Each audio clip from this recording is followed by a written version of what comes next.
હવે વાત કરીશું બનાસકાંઠાની। બનાસકાંઠામાં હડકવાગ્રસ્ત દર્દીનો વધુ એક ચોંકાવનારો કિસ્સો સામે આવ્યો છે।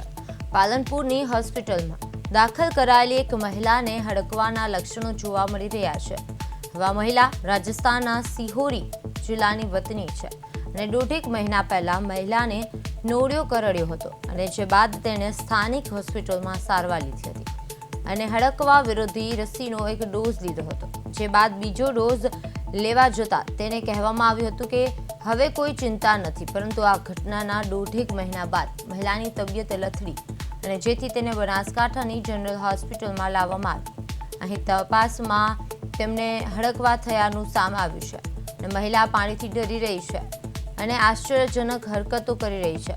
ત્યારે હવે આ મહિલાને બચાવવી અશક્ય છે તેવું હોસ્પિટલના સુપરિન્ટેન્ડન્ટ જણાવ્યું છે।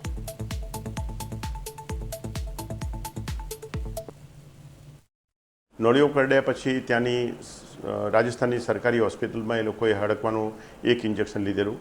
ત્યારબાદ ડૉક્ટરે એવું કીધું કે હવે આમાં તો ચાલશે, કંઈ વાંધો નથી અને અત્યારે દર્દીને હડકવાના ચિહ્નો દેખાય છે। પાણીથી એ ડરે છે અને પાણી પી શકતી નથી અને પાણી જોતાની સાથે જ એકદમ આમ ભડકી જાય અથવા તો મોઢું દૂર કરી નાખે એવી પરિસ્થિતિ છે। અને આ ચિહ્નો જોતાં એને 100% હડકવા લાગેલો છે અને હડકવા લાગ્યા પછી હવે કોઈ જાતની દવા અમારી પાસે હોતી નથી। હવે એનું મોત જે નક્કી છે અને બીજી કોઈ પણ દવા હવે અમે કરી